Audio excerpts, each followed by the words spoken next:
నమస్కారం గురుగారు. ఆయుష్మతి భవ. గురుగారు, ప్రస్తుత రోజుల్లో ఒక పెద్ద సమస్య ఏంటి అంటే మతిమరుపు. ఈ మతిమరుపుకు కారణం కూడా మళ్ళీ అది మనం కావాలని క్రియేట్ చేసుకుంటున్నదే. దాన్ని ఎంత వద్దని పక్కన పెడదామన్నా పెట్టలేం. అదేంటంటే స్ట్రెస్. అంటే కొంతమందికి ఇంట్లో ఉండే సమస్యలను బట్టి, ఒత్తిళ్లను బట్టి స్ట్రెస్ ఉంటుంది. కొంతమంది అనవసరమైనవన్నీ నెత్తి మీద పెట్టుకొని స్ట్రెస్కి లోనవుతారు. వీటన్నిటి వల్ల ఫలితం ఏంటి? ఇటు మతిమరుపు రావటము, ఆరోగ్యం దెబ్బతిరటం. ఈ మతిమరుపు ఎక్కువైపోయి ఇప్పుడు మన చేతిలో ఉన్న వస్తువు కొన్నిసార్లు మన పక్కనే ఉంటుంది, అయినా కూడా అది ఊరంతా ఇల్లంతా వెతుకుతుంటాము, అందరినీ అడుగుతుంటాము, నా వస్తువు ఏమన్నా మీకు కనిపించిందా, పలానా వస్తువు కనిపించిందా. ఇలా కొన్ని సందర్భాల్లో అది తెలియకుండానే ఎక్కడో పడిపోతుందో తెలియదు, ఎవరైనా తీసుకెళ్లారో తెలియదు, మనమే మర్చిపోయి ఎక్కడ పెట్టినామో తెలియదు, మొత్తానికైతే వస్తువు పోగొట్టుకుంటాం. అది మనకు సందర్భానికి, సమయానికి అప్పుడు గుర్తొస్తుంది, వెతికితే కనిపించదు. అనవసరంగా వీళ్ళు తీసుకెళ్ళిపోయి ఉంటారు. ఇంట్లో మన పనిచేసే వాళ్ళే కావచ్చు, లేదంటే ఇంకెవరైనా ఇంట్లో వాళ్ళని, నువ్వే తీసుంటావు, నేను అక్కడ పెట్టినా, అక్కడ లేదంటే ఖచ్చితంగా ఎవరో తీసిర్రు, అది నువ్వే తీసినావు. ఇట్లా పెద్ద పెద్ద గొడవలకు కూడా దారి తీస్తుంది. అంటే మొత్తానికి ఒక వస్తువు పోయినట్టే. అది మనం పెట్టి మర్చిపోవడమా, ఏ రకంగా అయినా సరే. అలాంటి వస్తువులు ఏదైనా మంత్రం కానీ పరిహారం కానీ చేస్తే దొరికే అవకాశం ఉందా? తప్పకుండా అండి. జనరల్గా ఇలా వస్తువులను పోగొట్టుకోవడం అనేది నిజంగా చెప్పాలంటే ఇండిసిప్లిన్ వల్ల, అశ్రద్ధ వల్ల పోగొట్టుకోవటం జరుగుతుంది. పోగొట్టుకోవడం అనే కన్నా కూడా దాన్ని ఎక్కడో అశ్రద్ధతో పడేస్తే, దాన్ని ఎవరో చూడకుండా ఏదో తోసేస్తే, అది ఎక్కడికో మూలకి వెళ్ళిపోయి కూర్చుంటే ఇల్లంతా వెతికి నానా హంగామా, అందరినీ రచ్చ రచ్చ చేసేసి అందరినీ నువ్వు తీసావా, నువ్వు చూసావా అని అది తీరా చూస్తే ఎక్కడో ఏ మూల పడుకుని ఉంటుంది. అది ఇలా జనరల్ కొంతమంది ఉంటారండి, కొంతమంది చాలా డిసిప్లిన్డ్గా ఏ వస్తువు ఎక్కడ పెట్టాలి ఫిక్స్డ్ ప్లేస్ ఉంటుంది వాళ్ళ ఇంట్లో. ఈ పేపర్స్ అయితే ఇక్కడ పెట్టాలి, డాక్యుమెంట్స్ ఇక్కడ పెట్టాలి, క్రెడిట్ కార్డ్స్ అయితే ఇక్కడ పెట్టాలి, లేకపోతే ఆధార్ కార్డ్స్ ఇక్కడ పెట్టాలి, లేకపోతే ఇంపార్టెంట్ డాక్యుమెంట్స్ ఇక్కడ పెట్టాలి, నగలు ఇక్కడ పెట్టాలి, పిల్లలు ఇక్కడ పెట్టాలి, బట్టలు ఇక్కడ పెట్టాలి, మెడిసిన్స్ ఇక్కడ పెట్టాలి, ప్రతిదీ ఎవ్రీథింగ్ ప్లానింగ్ ఉంటుంది. కిచెన్లో కూడా ఏ వస్తువు ఎక్కడ పెట్టాలి, అన్ని వస్తువులు ఎప్పటికప్పుడు శుభ్రంగా పెట్టుకొని ఏ వస్తువు ఎక్కడుందో ఇట్లా చేయబెడితే దొరికేటట్టుగా. కొంతమంది అయితే దాని మీద లేబుల్ వేసి కూడా పేర్లు రాసి కూడా పెట్టుకుంటారు. ఏంటి ఇంకా ఇంకా ఒక స్టెప్ ముందుకెళ్తే కొంతమంది ఏంటంటే ఏ రోజు ఏ టిఫిన్ చేయాలో ముందే వీక్లో ప్లాన్ చేసుకుని ఉంటారు. చాలా మంది ఇప్పుడు ఏం చేయాలి, టిఫిన్ ఏం చేయాలని పొద్దున సాయంత్రం ఎవ్రీడే ఇది ఒక క్వశ్చన్, సమస్య. సో ఎందుకంటే మైండ్ యాక్టివ్గా లేకుండా, ఎందుకంటే మనం ఇప్పుడు బతుకుతున్న జనరేషన్ అంతా గత 20 ఏళ్ళుగా ఎట్లా ఉందంటే ఎక్కడ చూసినా ఇన్ఫర్మేషన్ అక్కర్లేని ఇన్ఫర్మేషన్ అంతా మైండ్లో వేసుకుంటుంటాం. మీరు ఫోన్ పట్టుకోండి, సోషల్ మీడియా ఉంది, టీవీ ఆన్ చేయండి, ఛానల్స్ ఉన్నాయి, 24 hours న్యూస్ ఛానల్స్ ఉంటాయి. అంటే ఎక్కడ ఎవరి దగ్గర చూసినా ఏదో ఒక ఇన్ఫర్మేషన్ ఉంటుంది. ఆ ఇన్ఫర్మేషన్ని మనం అన్ని తీసుకొచ్చి డంప్ చేస్తూ ఉంటాం. ఏమవుతుంది, స్టోరేజ్ ఫుల్. ఇది ఫుల్ అయిపోవడం వల్ల ఇంపార్టెంట్ విషయాలన్నీ పక్కన పడేసి ఈ గార్బేజ్ అంతా మైండ్లో ఉంటుంది. దీనివల్ల చేయాల్సిన పనులు మర్చిపోయి, చేయాల్సిన పనులు గుర్తులేక, ఒక వస్తువుని మనమే ఎక్కడో పెట్టి దాన్ని ఇతరులందరినీ, ఇంట్లో వాళ్ళందరినీ నిందించి నువ్వే తీసుంటావు, నువ్వే చూసుంటావు అని కొన్ని సందర్భాలు ఇంట్లో పని వాళ్ళని అనుమానించి, లేదా ఇంటికి ఎవరైనా బంధువులు వస్తే వాళ్ళని అనుమానించి వాళ్ళు తీసుకున్నారా వీళ్ళు తీసుకున్నారా అని ఇలా రకరకాలుగా తెలియని అపవాదులు తెలియకుండానే మనం ఎదుటి వాళ్ళ మీద రుద్దుతుంటాం. సో ఇలాంటివన్నీ కూడా మన అజాగ్రత్త వల్ల జరిగేవి. ఇప్పుడు ఒక వస్తువు కనబడకుండా పోగొట్టుకున్నాము అంటే మన అజాగ్రత్త వల్లే కదా. సో దేనికి ఎంత కేర్ ఇవ్వాలి, దేనికి ఎంత జాగ్రత్త తీసుకోవాలి, దాన్ని భద్రంగా ఎక్కడ పెట్టాలి, ఎట్లా పెట్టాలి.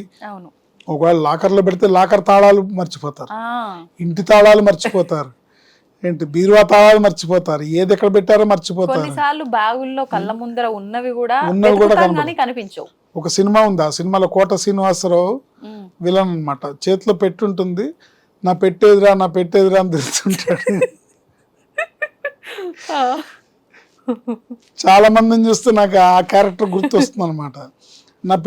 చేతిలో పట్టుకొని ఉంటుంది, ఆఖరికి వాళ్ళ పియ్యి వచ్చి సార్ మీ చేతిలో ఉంది కదంటే లాగి పెట్టుకుంటే నాకు తెలియదు అనుకుంటున్నావు అంటాడు, కవరింగ్. సో ఇలా ఉన్న మనుషులందరూ బ్రెయిన్ అంతా కూడా ఇట్లా అన్వాంటెడ్ గార్బేజ్గా నింపేసి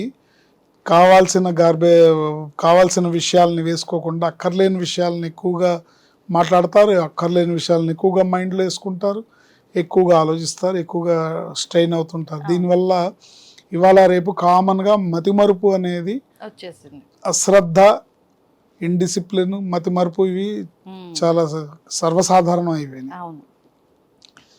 కొన్ని సందర్భాల్లో నిజంగానే ఎవరో దొంగిలించడము, నిజంగానే పోవడమో జరుగుతుంటాయి. సరే, ఏదేమైనప్పటికీ ఒక విలువైన వస్తువు, ఆ వస్తువు యొక్క విలువ అనేది కొన్ని సందర్భాల్లో దాని విలువ తక్కువైనా అది దాని అవసరం ఎక్కువగా ఉంటుంది. సపోజ్ ఒక టాబ్లెట్ స్ట్రిప్ ఉందో, టాబ్లెట్ స్ట్రిప్ కనపడలేదు అన్నమాట, అది 100 రూపాయల టాబ్లెట్ అయినా కూడా ఆ సమయానికి కావాలి కాబట్టి దొరకలేదు అని వెతుక్కుంటుంటారు. కొన్ని సందర్భాల్లో విలువైన వస్తువులు, బంగారు గొలుసులు కానివ్వండి, లేకపోతే ఉంగరాలు కానివ్వండి, లేకపోతే ఆభరణాలు కానివ్వండి, ఇలాంటి కొన్ని సందర్భాల్లో అశ్రద్ధగా ఎక్కడో పెట్టి మర్చిపోవడం కొన్ని సందర్భాలు జరుగుతుంది. కొన్ని సందర్భాల్లో ఎవరో తెలియకుండా తస్కరించడం కూడా జరుగుతుంది. ఇది ఏమైనా జరగచ్చు. ఏదైనా మన జాగ్రత్త వల్ల జరిగింది అనేది ఇంపార్టెంట్. మనం ఎదుటి వాళ్ళకి అవకాశం, దొంగకి అవకాశం ఇస్తేనే కదా వచ్చి దొంగతనం చేస్తాడు. తలుపులు తీసిపెట్టి రా బాబు అంటే వస్తాడు కదా, రాకుండా ఉంటాడు ఏంటి? సో అలా ఏదైనా మనం విలువైన వస్తువులు పోగొట్టుకుంటే మటుకు, ఎప్పుడైనా కనపడలేదు, అయ్యో విలువ ఇది నాకు నష్టపోయాను అనుకుంటే కనుక దీనికి ఒక అద్భుతమైన మంత్రం ఉంది, కార్తవీర్యార్జున స్వామి మంత్రం. అయితే మామూలుగా మహామంత్రం వేరేగా ఉంటుంది, మహామంత్రాలు మీడియా ముఖంగా చెప్పకూడదు. అందుకని ఎవరైనా చదువుకునే మంత్రాన్ని నేను చెప్తాను. సుమంతో సుమంతో శ్రీ కార్తవీర్యార్జునాయ నమః. ఈ మంత్రాన్ని ఎవరైనా చదువుకోవచ్చు, ఎవరైనా జపం చేసుకోవచ్చు. మీకు మీ వస్తువు ఏది కనబడకపోయినా సరే ఈ మంత్రాన్ని చదువుతూ వెతికితే తప్పకుండా దొరుకుతుంది. సుమంతో సుమంతో శ్రీ కార్తవీర్యార్జునాయ నమః. కార్తవీర్యార్జునుడు అనే మహారాజు గొప్ప దత్తభక్తుడు అన్నమాట. ఆయనకి దత్తాత్రేయుడు అనుగ్రహం వల్ల 1000 చేతులు ఉంటాయి. ఆయనకి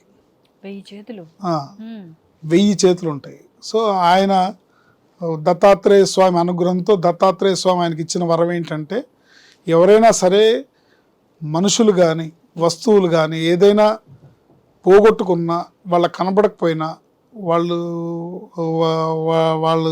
అది దొంగిలింపబడినా, ఏం జరిగినా సరే వాళ్ళు నిన్ను ఈ మంత్రంతో స్మరిస్తే నువ్వు నీ అనుగ్రహంతో నువ్వు వాళ్ళకి వెతికి తెచ్చిపెట్టి, తనకున్న 1000 చేతులతో వెతికి తెచ్చిపెట్టి ఇస్తాడనమాట. సుమంతో సుమంతో శ్రీ కార్తవీర్యార్జునాయ నమః. ఎన్నిసార్లైనా చేసుకోవాలి, దొరికేదాకా చదువుకోవడమే, దొరికేదాకా చదువుకోవడమే, ఏం అవసరం లేదు. అది ఈ మంత్రం చదువుతూ వెతకాలి. సుమంతో సుమంతో శ్రీ కార్తవీర్యార్జునాయ నమః. ఇప్పుడు ఒక గొలుసు కనపడలేదని ఇల్లంతా వెతికేస్తాం కదా, బీరువాలు, బట్టలు మొత్తం అన్ని పీకేసి వెతికేస్తాం కదా. సో ఈ మంత్రం చదువుతూ వెతికితే తొందరగా దొరుకుతుంది, గ్యారంటీగా దొరుకుతుంది. ఎవరన్నా ఇప్పుడు దొంగిలించిన వస్తువు అయితే అది ఇన్వెస్టిగేట్ అవుతుంది, వీళ్ళు దొంగిలించారనే తెలుస్తుంది. అంటే సస్పెన్స్ ఉండదు, ఏమైందో తెలియదు అనేది ఉండదు, క్లారిటీ వచ్చేస్తుంది.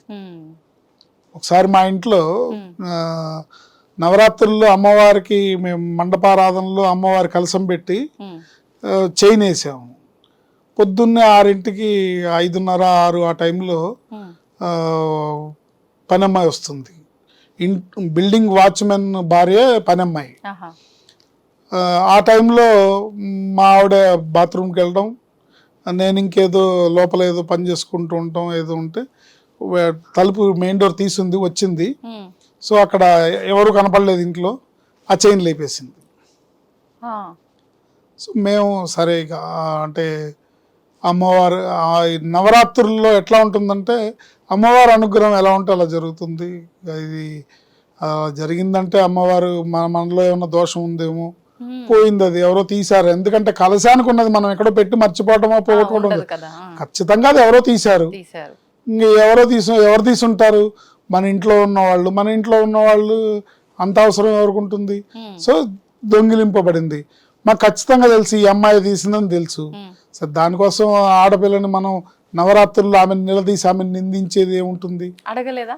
లేదు అడిగా అంటే నువ్వేమన్నా చూసావా అని అడిగా, తీసావా అని అడగలేదు. ఇట్లా అమ్మవారి కలశానికి చైన్ ఉండాలి, నువ్వేమన్నా చూసావా అని అడిగితే నువ్వు చూసావా అంటే చూశాను, నిన్న చూశాను, మరి వాళ్ళ కనపడలేదు ఉంది. సో సరే అమ్మవారు అంటే నవరాత్రుల్లో మటుకు కొంచెం సెంటిమెంట్ ఉంటుంది. ముఖ్యంగా మనం ఆడవాళ్ళని ఎవరిని ఒక మాట అనకూడదు అనే దీంట్లో ఉంటుంది.